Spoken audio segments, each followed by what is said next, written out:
Hey everyone, it's Christian B here in Burnaby, local Burnaby and Vancouver real estate agent, and welcome to Rapid Fire Real Estate. So here's where we tackle several issues. We spend a couple of minutes on each, and makes you better informed, and you can take that knowledge out into the market with you. Okay, three things. The big news, of course, is the province this week announced a change to the notice period. So this affects landlords of tenanted occupied properties, and we have to be very careful with this. It also affects buyers as well, and I'm going to touch on that in a moment. Also going to touch very briefly on dealing with difficult sellers. What can you do? How do you handle the issue? And first, what I want to do is kick it off with generation squeeze. What is this? Who are these people? Well, there's a group online that calls themselves Generation Squeeze, and their argument is that home prices are too high.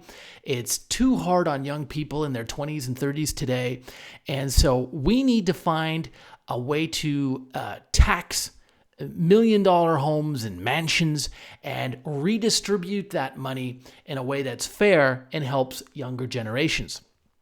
Now, that sounds pretty good if you ask me. I really do like it. However, when you look at what some of the policy prescriptions are, I don't know. I think there might be a few holes in there. So let's look at one of them. The one that caught my eye was a surtax on homes over $1 million. Okay, so they call for a modest surtax on homes over $1 million. Well, what's that? 1%? 2%? Well, 1% on $1 million, that's $10,000, or 2%, $20,000. So now you take a couple living in a 2-bedroom downtown. It might be a 25-year-old building. And, you know, her name's Christy, kindergarten teacher, and he's Steven, software engineer. You know, they make okay income, but they're not rich. And now you're asking them to pay an extra $10,000 a year, maybe $20,000 a year because their property is valued at over $1 million? I don't know. I don't know if that seems fair, and it certainly doesn't look like a good incentive to buy real estate. A couple other holes with this approach. The other one here I'd say is that when you're selling and buying into the same market, you're not making a lot of money. So for example, let's take that same couple and presume they bought a house 20 years ago for $300,000. Today it's worth 1.6. They sell it for $1.6 million. You might think at first blush, oh, they just pocketed $1.3 million. No, if they're buying into the same market, they're buying at today's prices. So if they're downsizing from a house to, let's say, a brand new townhouse in the beautiful pockets of Coquitlam, well, that's going to cost them $1.3 million. So the real difference there is $300,000.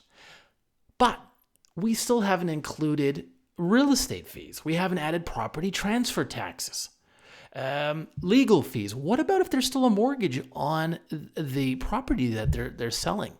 There's mortgage cancellation fees, and those, my friends, can be very expensive. So always look at your mortgage document before you sell. Now, what do they end up with? Maybe $200K, maybe $170K. Well, that's nice. They can put that in their bank account, and I call it the Hawaii 5-0 fund, where they can take some trips. But realistically, they're not becoming millionaires off of that sale. Now, if you told me they're selling their house and moving back to Portugal, well, okay. There you go. Now, that's because they're taking the money outside of Canada. But I don't see a lot of retirees or seniors leaving Canada. They would never do that because of the health care, right? If anything, I think folks like to be here in their advanced years for that very reason. Doesn't mean that there aren't snowbirds that have a property in Phoenix or something like that, but that's a different consideration. And I think the third hole I have with this is that at $1 million, we're presuming that these people are rich. There may be a $750,000 mortgage on the property, right? So the real equity there is only $250,000. So at $750,000 debt or mortgage on the property, the couple is still paying $3,500, $4,000 a month in mortgage payments every month. So again, generation squeeze is what they're called. I'm sure they've got great hearts and they're coming from a good place, but you gotta do a little bit of thinking about these kinds of proposals and policies, and they don't always make sense. Okay, big change. Number 2 topic is the province. It looks like they're taking a swing at sellers here of tenanted occupied properties.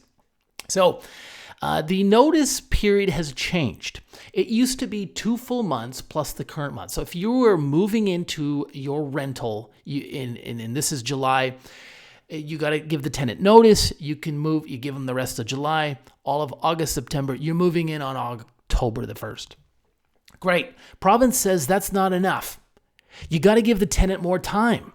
You got to give them 4 full months. And this applies to the sale of your property as well. So this has big implications here.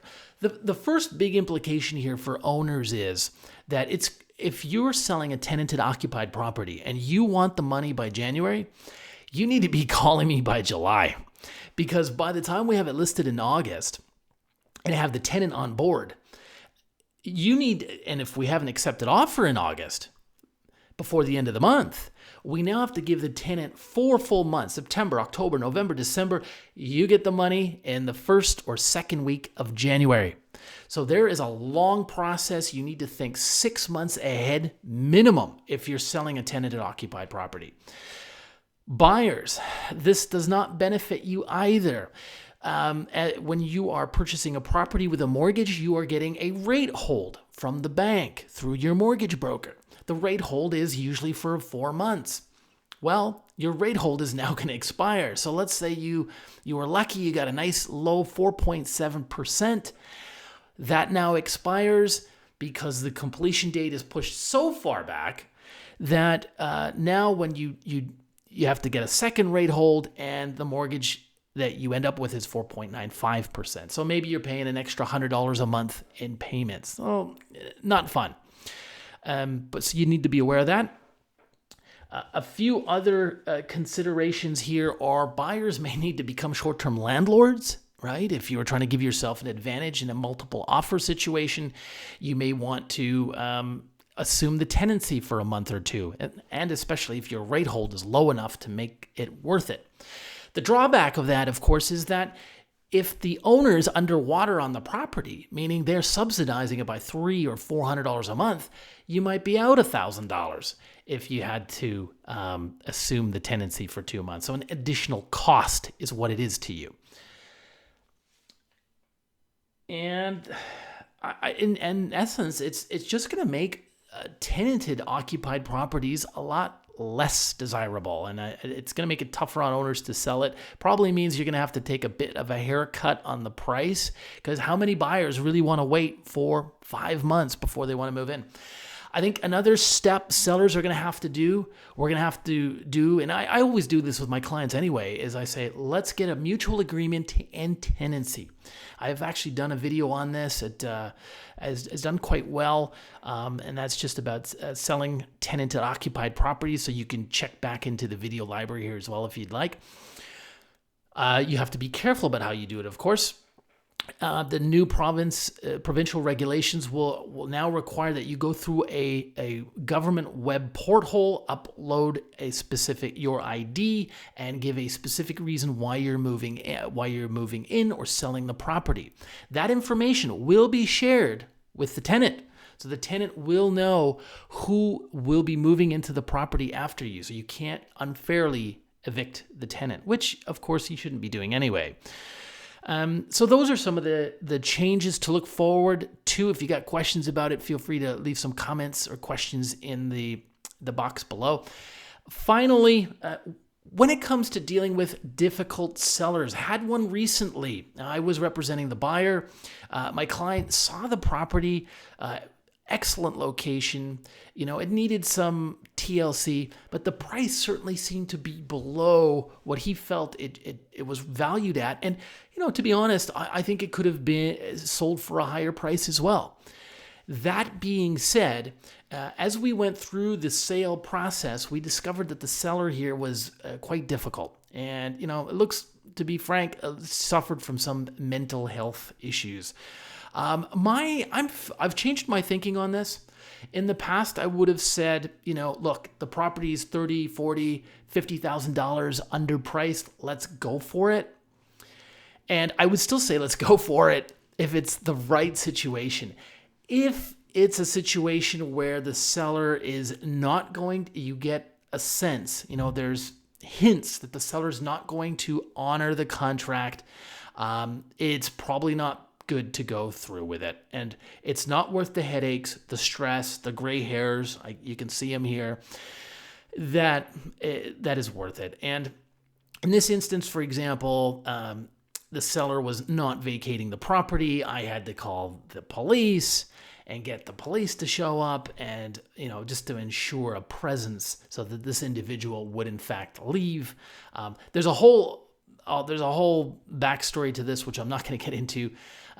But you obviously don't have to get into that situation. And when the other party to the contract is unpredictable, is unreliable, it's not fun. And, I once learned something very valuable, and that is that a contract is really only as good as the people behind it. And if the people are honest and law-abiding, they'll follow the terms of the agreement. But if they're not, you may have to call a sheriff, and that's going to cost several $1,000s to employ the sheriff's services to show up to physically remove, a seller from the property.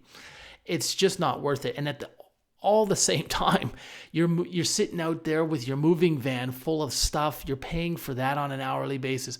Yeah, I think at this point going forward, rule to myself and a suggestion for you, find out as much as you can about the seller's situation.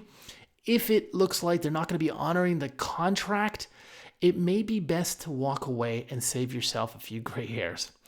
Okay, if you got comments, questions, feel free to reach out. You can find me, my contact just below. Thanks for watching, and we'll see you next time.